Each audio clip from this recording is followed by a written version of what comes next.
कहानी की शुरुआत एक ब्लैक आदमी को दिखाते हुए होती है जो कि रात में एक सुनसान रास्ते पर चल रहा होता है। वहां पर वो फोन पर किसी से बात कर रहा होता है कि तभी अचानक से वहां पर एक व्हाइट कार आती है और उस कार के अंदर से एक आदमी उतरता है और उसको किडनैप कर लेता है। अब इस मूवी के अंदर मैं आपको थ्रू आउट ब्लैक पर्सन या फिर व्हाइट पर्सन कहता हुआ दिखाई दूंगा, क्योंकि यहाँ पर रेसिज्म को काफी स्पेसिफाई करा गया है और यहाँ पर इसका काफी स्पेसिफिक रोल है, तो आप इससे ऑफेंड मत होना। It's strictly for the movie. अब कहानी यहाँ से शिफ्ट होती है और एक ब्लैक आदमी को दिखाया जाता है जिसका नाम क्रिस था। वो पेशे से एक फोटोग्राफर है और फिल्म मेकर भी होता है। उसकी एक गर्लफ्रेंड भी थी जिसका नाम रोज है। अब यहाँ पर क्रिस थोड़ा सा फाइनेंशियली स्ट्रगल भी कर रहा था और वो एक गैलरी में अपने फोटोज को सेल किया करता था। लेकिन अगर क्रिस के पास में यहाँ पर कैश करो ऐप होता तो वो इतना स्ट्रगल नहीं करता और अपनी गर्लफ्रेंड के लिए कुछ गिफ्ट भी वो परचेज कर सकता था। जी हाँ, क्योंकि अभी मिंत्रा से लेकर आजियो पर जबरदस्त सेल चल रही है विद 90% डिस्काउंट। लेकिन अगर इसी शॉपिंग पर फ्री पैसे भी कमाने हैं तो एक स्मार्ट ट्रिक बताता हूँ जिसको 1.5 करोड़ से ज्यादा लोग इस्तेमाल करते हैं। अब अमेजोन, आजियो या मिंत्रा के डिस्काउंट के ऊपर और भी पैसे बचाने हैं और एक्स्ट्रा डिस्काउंट कमाना है तो सीधा जाना है कैश करो पर, जो कि शॉपिंग करने के फ्री पैसे देता है, जिस पर अमेजोन, आजियो, मिंत्रा से लेकर बिग बाजार सब मिलेंगी और एग्जिस्टिंग डिस्काउंट के ऊपर अप टू 30% एक्स्ट्रा कैशबैक अलग से। और कैशबैक का मतलब है कि हर शॉपिंग पे फ्री पैसे। यहाँ पर कैशबैक दोनों यानी कि सीओडी और ऑनलाइन पेमेंट पे आपको मिलेगा।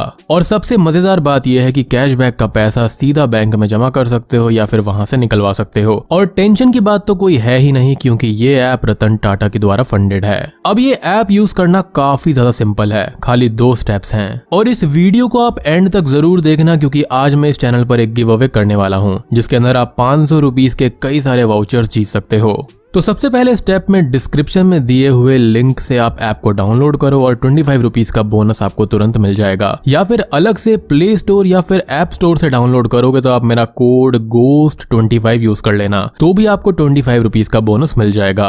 अब होम पेज पर कोई भी मनपसंद की वेबसाइट जैसे कि अमेजोन सर्च करो और ऑरेंज बटन पर क्लिक करो। जैसे चाहे शॉपिंग करो और अपना कमाया हुआ कैशबैक माय अर्निंग सेक्शन में आप चेक कर सकते हो, जो कि आप अपने बैंक अकाउंट में ट्रांसफर करवा सकते हो। बस इतना सिंपल है। तो जाओ जल्दी से ऐप को ट्राई करो और कम से कम महीने के पेट्रोल का खर्चा या फिर ट्रिप का खर्चा तो निकल ही जाएगा।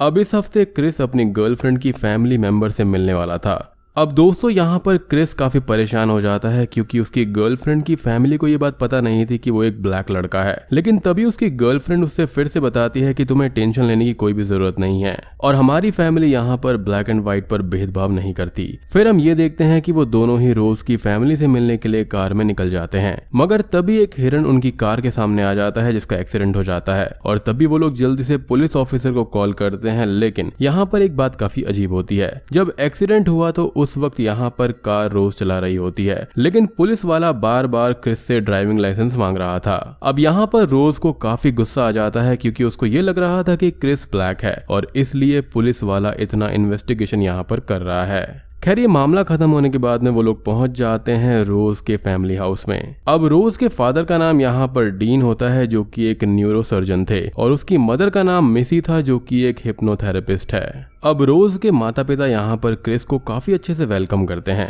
वो कपल क्रिस को देखकर काफी खुश भी थे। अब उस घर के अंदर 2 नौकर भी थे और एक का नाम यहाँ पर वॉल्टर था और दूसरे का नाम यहाँ पर जॉर्जिना होता है। वो दोनों ही ब्लैक थे और ये देखकर क्रिस को थोड़ा सा अजीब लगता है कि आखिर गोरे लोगों के घर के अंदर 2 ब्लैक लोग कैसे हैं। अब इसी बारे में वो सोच ही रहा होता है कि तभी वहाँ पर रोज के फादर पहुंचकर ये बताते हैं कि ये दोनों तब से वहाँ पर हैं जब रोज के ग्रैंडफादर जिंदा थे और उनके मर जाने के बाद में वो दोनों हमेशा के लिए इसी घर में रह गए हैं। अब यहाँ पर रोज के पिता क्रिस को एक जरूरी बात बताते हैं कि 90s के समय में उसके पिता एक ब्लैक पर्सन से हार गए थे क्योंकि वो एक एथलीट हुआ करते थे, यानी कि रेस में वो उस पर्सन से हार गए थे। अब ये बात इतनी जरूरी क्यों है इसके बारे में हम थोड़ी देर में बात करेंगे।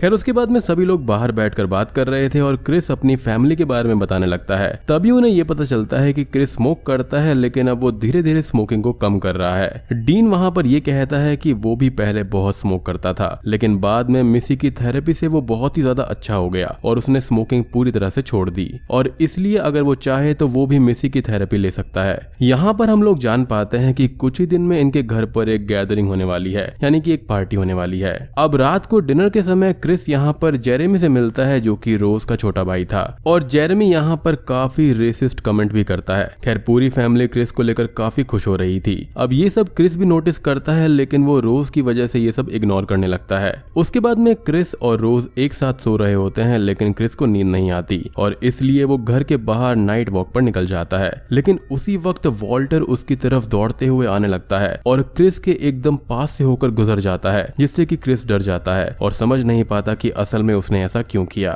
साथ ही साथ वो जॉर्जिना को भी देख पाता है जो कि खिड़की के पास में खड़ी हुई थी और बहुत ही अजीब तरह से बाहर देख रही थी, लेकिन कुछ ही देर के बाद में वो वहां से चली जाती है। अब क्रिस घर के अंदर जाता है और तभी मिसी उसे अपने कमरे में बुलाती है और वो दोनों बात करने लगते हैं। बात करते करते मिसी क्रिस को हिप्नोटाइज करने लगती है और कहती है कि इससे क्रिस की स्मोकिंग हैबिट खत्म हो जाएगी। अब हिप्नोटाइज करते टाइम में मिसी एक चम्मच घुमाती है और हम देखते हैं कि क्रिस पूरी तरह से हिप्नोटाइज हो चुका था और वो अपने शरीर को भी रोक नहीं पा रहा था, जिससे वो हिप्नोटाइज हो जाता है और उसी वक्त वो एक अंधेरी जगह पर गिरता जा रहा था जो कि बिल्कुल एक वॉइड जैसा दिखाई देता है। अब इसके बाद में हम देखते हैं कि वो तुरंत ही नींद से जाग उठता है और उसको ये लगता है कि ये एक बुरा सपना था। फिर वो फोन को चार्जर में लगाकर बाहर निकल जाता है और बाहर वो वॉल्टर से मिलता है और रात वाले इंसिडेंट्स के बारे में पूछता है। वॉल्टर ये कहता है कि वो उस वक्त एक्सरसाइज कर रहा था और वॉल्टर उसकी इस हरकत के लिए क्रिस से सॉरी कहता है और वो उससे कुछ अजीब तरह से बात भी करने लगता है। क्रिस को यहाँ पर उसका बिहेवियर कुछ अजीब सा लगता है और उसको यकीन हो जाता है कि कल रात जो उसने देखा था वो सपना नहीं बल्कि हकीकत थी, यानी कि मिसी ने उसको वाकई में यहाँ पर हिप्नोटाइज किया था। और सबसे बढ़िया बात ये थी कि उसने स्मोकिंग भी क्विट कर दी थी, क्योंकि वो जब भी स्मोकिंग के बारे में सोचता था तो उसको अजीब सी फीलिंग होने लगती थी। खैर अब पार्टी वाला दिन आ जाता है और वहां पर डीन के कई सारे दोस्त और रिलेटिव पार्टी में आ जाते हैं और वो सब क्रिस को उसकी बॉडी को टच करके उसकी बॉडी की तारीफ कर रहे थे, जो कि काफी अजीब था। यहाँ पर क्रिस थोड़ा सा अनकंफर्टेबल भी हो जाता है। और दोस्तों यहाँ पर एक बात देखने वाली ये थी कि हर कोई क्रिस की तारीफ करता रहता है। तभी क्रिस इन गोरे लोगों के बीच में एक सांवले रंग के आदमी को देखता है और सोचता है कि इनसे थोड़ी बात की जाए। उस आदमी का नाम यहाँ पर लोगन होता है और जब क्रिस उससे बात करता है तो उसको काफी अजीब लगता है, क्योंकि वो उससे काफी अजीब तरह से बात कर रहा था। क्योंकि वहां पर उसकी उम्र देखकर ये लग रहा था कि वो तो बस 20 से 30 साल का है, मगर उसके बात करने के तरीके से ऐसा लगता है जैसे कि कोई बुजुर्ग आदमी उससे बात कर रहा हो। और उसकी बीवी जो थी वो एक वाइट पर्सन थी जो कि उससे कम से कम 35 साल उम्र में बड़ी होगी। क्रिस को ये सारी चीजें काफी अजीब लगती हैं। अब उस फैमिली पार्टी के अंदर क्रिस यहाँ पर जिम हडसन नाम की एक आदमी से मिलता है जो कि यहाँ पर विजिबली ब्लाइंड था। उसकी एक आर्ट गैलरी भी थी और क्रिस अपने क्लिक की हुई सारी फोटोज को उसी गैलरी में बेचा करता था। वो दोनों शायद से एक दूसरे को पहले से ही पहचानते थे। वो दोनों एक साथ काफी देर तक बातें भी करते हैं। फिर उससे बात करने के बाद में क्रिस अपने कमरे में चला जाता है, लेकिन जैसे ही क्रिस अपने कमरे के अंदर जाता है तो सारे के सारे जो गेस्ट होते हैं वो अपनी बातचीत को छोड़कर यहाँ पर क्रिस को ही देखने लगते हैं, जैसे कि यहाँ पर वो कोई एक्ट कर रहे हो क्रिस को दिखाने के लिए। अब क्रिस अपने कमरे में जाकर ये देखता है कि उसके फोन को किसी ने चार्जर से निकाल दिया है। उसको ऐसा लगता है कि ये चीज जरूर यहाँ पर जॉर्जिना ने की होगी, क्योंकि जॉर्जिना शायद से उसको पसंद नहीं करती। अब वो जल्दी से अपना फोन चार्जर पर लगाता है और वो अपने दोस्त रॉड को कॉल करता है जो कि एक और ब्लैक पर्सन है और वो यहाँ पर पुलिस ऑफिसर होता है। क्रिस उसको सब कुछ बताता है और वो ये भी बोलता है कि कैसे रोज की मॉम कैसे उसको हिप्नोटाइज करती है। तो रॉड को यहाँ पर ये लगता है कि ये गोरे लोग ब्लैक लोगों को हिप्नोटाइज करके उनको नौकर बनाकर रखते होंगे। रॉड क्रिस को ये कहता है कि वहां से वो जल्दी से जल्दी निकल जाए, लेकिन क्रिस को ऐसा लगता है कि रॉड यहाँ पर बेवजह ही टेंशन ले रहा था, इसलिए वो उसका फोन कट कर देता है। अब तभी वहां पर जॉर्जिना आ जाती है और वो उससे यहाँ पर माफी मांगती है। उसका ये कहना था कि काम करते टाइम वहां पर गलती से उसका हाथ उसके फोन पर लग गया, जिसकी वजह से चार्जिंग केबल फोन से अलग हो गई होगी। जिसके बाद में क्रिस उसको माफ कर देता है और खुद ही बुरा फील करने लगता है। लेकिन फिर से यहाँ पर क्रिस यही नोटिस करता है कि जॉर्जिना यहाँ पर जवान होते हुए भी अजीब सी बातें कर रही थी, जैसे कि बुजुर्ग लोग किया करते हैं। और हम जॉर्जिना की आंखों से आंसू आता हुआ भी देख पाते हैं, जिससे हमको ऐसा लगता है कि यहाँ पर कुछ ना कुछ गलत जरूर है। खैर अब यहाँ पर क्रिस को ऐसा लगता है कि लोगन नाम के आदमी को उसने पहले कहीं ना कहीं देखा है, मगर उसको याद ही नहीं आता। इसलिए क्रिस यहाँ पर लोगन की एक फोटो खींचने के लिए नीचे जाता है, मगर गलती से फोटो खींचने के वक्त यहाँ पर फ्लैश ऑन हो जाता है। और इसके बाद में हम ये देखते हैं कि लोगन की नाक से खून आने लगता है और वो काफी अग्रेसिव हो जाता है और वो क्रिस के साथ मारपीट करने लगता है। वो क्रिस को ये कहता है कि गेट आउट गेट आउट। तभी वहां पर मौजूद सारे लोग लोगन को पकड़कर एक रूम में ले जाते हैं और थोड़ी देर बाद सब कुछ ठीक हो जाता है और लोगन फिर से एक बूढ़े आदमी की टोन में बात करने लगता है। उसके बाद में रोज यहाँ पर क्रिस को लेकर वॉक पर चली जाती है और दोनों वहाँ पर बात करते हैं, जहाँ पर क्रिस अपनी मदर के बारे में बताता है कि कैसे उनकी मौत हो गई थी। क्रिस ये कहता है कि वो रोज से बहुत प्यार करता है और वो उसको कभी भी छोड़कर जाना नहीं चाहता और वो दोनों बहुत ही ज्यादा इमोशनल हो जाते हैं। इसी दौरान हमको दिखाया जाता है कि रोज के पिता बाकी लोगों के साथ एक गेम खेल रहे होते हैं, जिसे देखकर ऐसा लगता है कि मानो वहाँ पर कोई ऑक्शन चल रही हो, क्योंकि वहाँ पर क्रिस की फोटो लगी हुई थी। हमको ऐसा प्रतीत होता है कि वहाँ पर क्रिस को नीलाम करा जा रहा था और इस खेल के विनर कोई और नहीं बल्कि जिम हडसन होते हैं, जिससे यहाँ पर क्रिस की आखिरी बार बात हुई थी।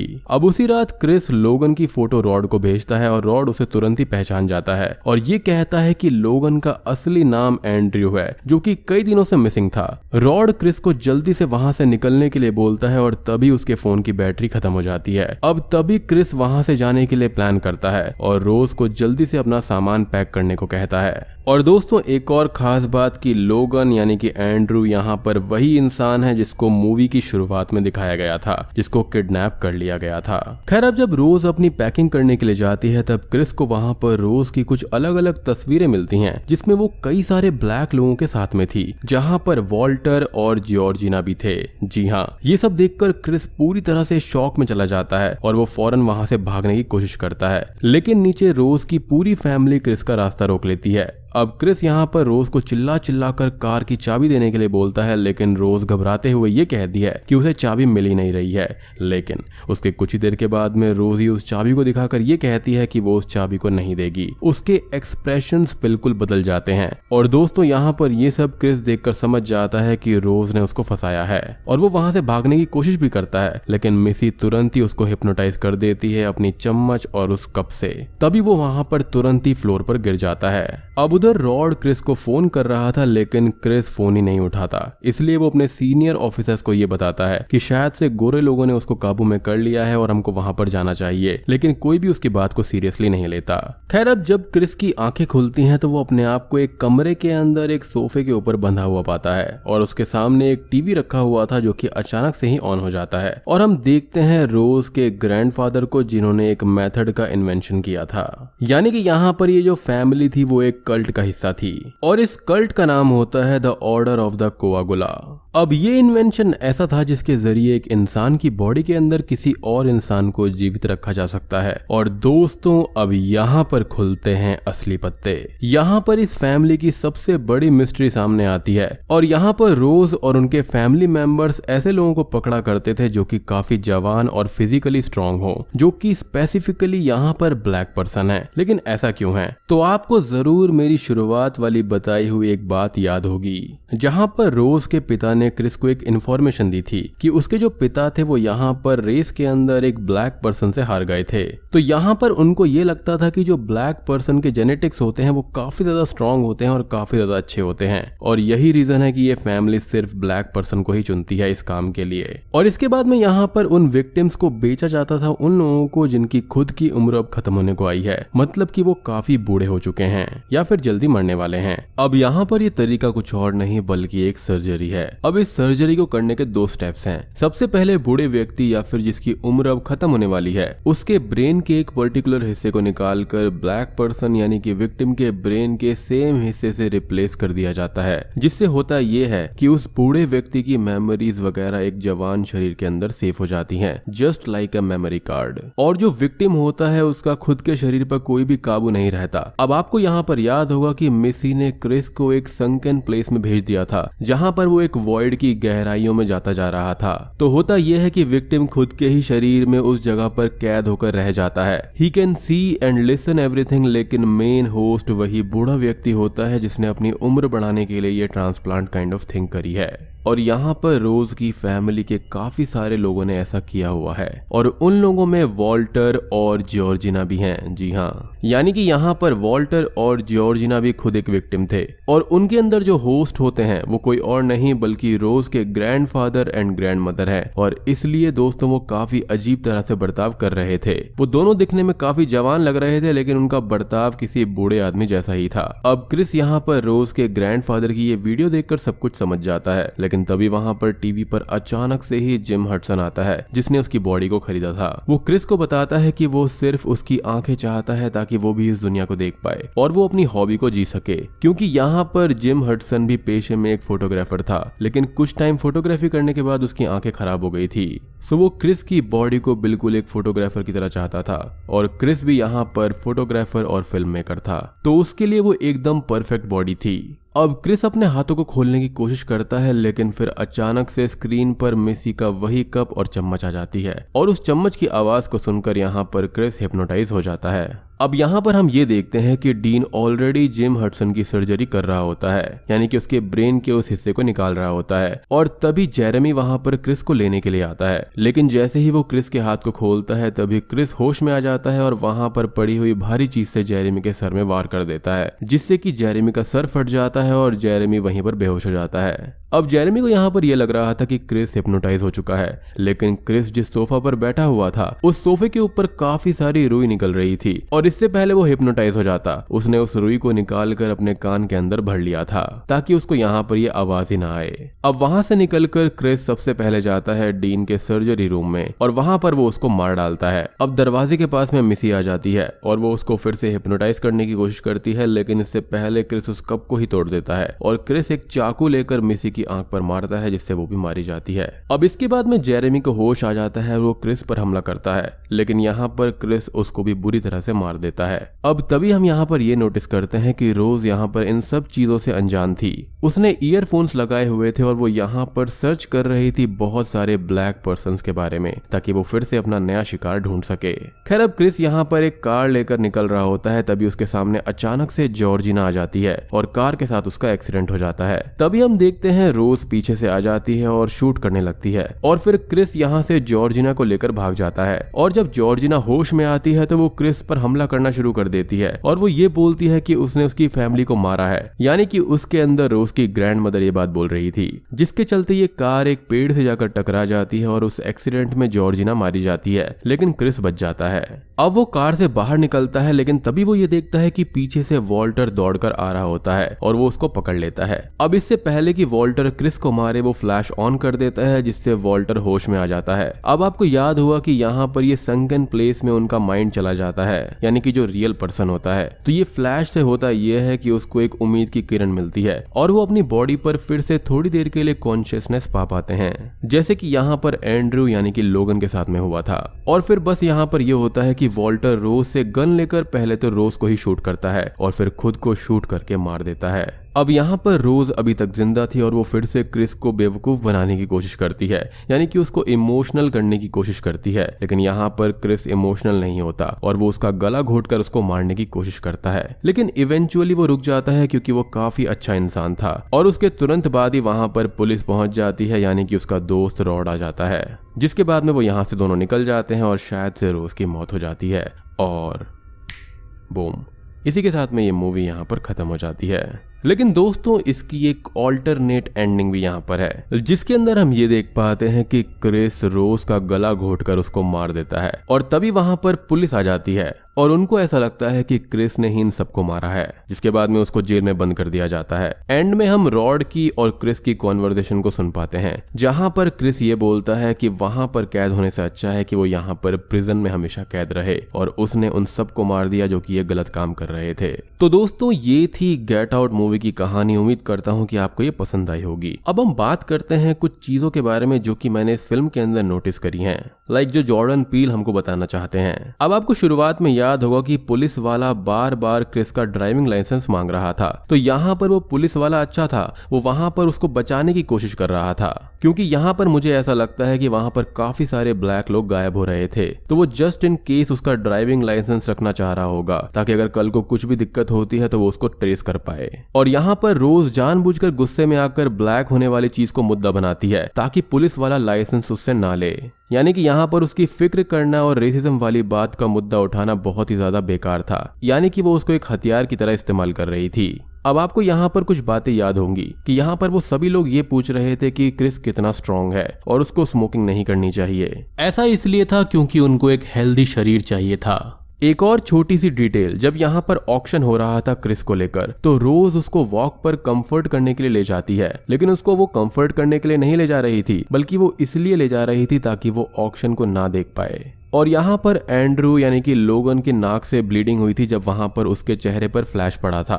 तो यहाँ पर उस वक्त एंड्रू की कॉन्शियसनेस होश में आ गई होगी और इसलिए उसने आकर क्रिस से ये बोला था कि गेट आउट, गेट आउट। अब यहाँ पर दो और चीजें हैं। लाइक यहाँ पर वॉल्टर स्टार्टिंग में दौड़ रहा था, तो यहाँ पर ऑब्वियसली उसके अंदर रोज के ग्रैंडफादर थे, तो यहाँ पर वो दौड़कर देख रहे थे कि आखिरकार जिससे वो हारे थे यानी कि एक ब्लैक पर्सन से, उसकी बॉडी के अंदर भागना कैसा लगता है। और यहाँ पर स्टार्टिंग में एक डियर का एक्सीडेंट कार से हो गया था, जहाँ पर क्रिस उस मरते हुए डियर को देखता रहता है, जिसके बाद में इवेंचुअली उसकी मौत हो जाती है। और उसके बाद में जब रोज के घर पर एंड में क्रिस को सोफे पर बांध कर रखा गया था, तो उसके जस्ट सामने भी एक डियर का सर था। तो यहाँ पर आप रोल्स रिवर्सल्स देख रहे हो कि स्टार्टिंग में कैसे क्रिस ने उस डियर को मरते हुए देखा था और उसके बाद में सेम चीज क्रिस के साथ में भी होने वाली थी, लेकिन इवेंचुअली वो बच गया। यहाँ पर एक और मेटाफर भी है। वो डियर जो है वो क्रिस को उसकी मदर की याद दिलाता है, क्योंकि एक सीन में क्रिस रोज को अपनी मदर के बारे में बताता है कि उसकी एक्सीडेंट से मौत हो गई थी, लेकिन यहाँ पर उस चीज का जिम्मेदार क्रिस खुद को मानता है, क्योंकि बचपन में हुआ ये था कि वो बस टीवी देखते जा रहा था और उसको अपनी मदर का ख्याल ही नहीं रहा। और अगर शायद से वो 911 पर उस रात कॉल कर दे तो शायद से उसकी मदर बच जाती, क्योंकि एक्सीडेंट होने के कई घंटों के बाद में वो मारी गई थी और वो रात भर टीवी ही देखता रहा था, जिसका